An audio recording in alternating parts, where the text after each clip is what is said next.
Hello दोस्तों, प्रणाम, नमस्कार। मैं सुमन निषाद आप सबके बीच में एक लाचारी गीत गा रही हूँ। लोकगीत आप लोग जरूर सुने और कमेंट में जरूर बताएं कैसा लगा हमारा गीत। सीता बियहिलै गे रामा जनकपुर नीकौना लागै। सीता बियहिलै गे रामा जनकपुर नीकौना लागै। नीकौना लागै हो नीकौना लागै। गई हो नीकौना लागै। सीता बियहिलै गे रामा जनकपुर नीकौना लागै। राजा जनक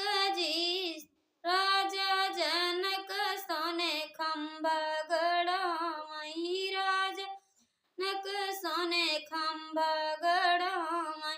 रूपे के मड़वा छावावई। जनकपुर नीकौना लागै। सोने के मड़वा छावावई। जनकपुर नीकौना लागै।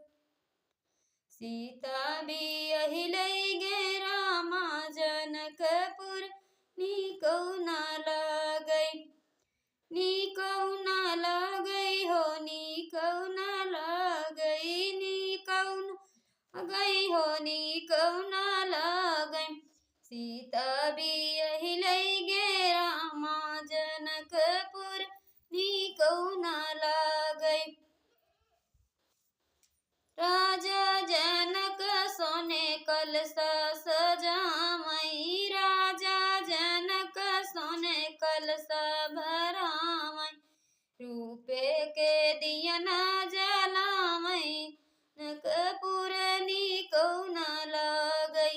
सोने के दियना जलावई। जनकपुर नीकौना लागै। सीता बियहिलै गे रामा जनकपुर नीकौना लागै। नीकौना लागै हो नीकौना लागै। गई हो नीकौना लागै। सीता बियहिलै गे रामा जनकपुर नीकौना लागै। राजा जनक सोने आसन लगावई। राजा जनक ने आसन लगावई। रूप के तकिया सजावई। जनकपुर नीकौना लागै। नीकौना लागै हो नीकौना लागै। नीकौना लागै। सीता बियहिलै गे रामा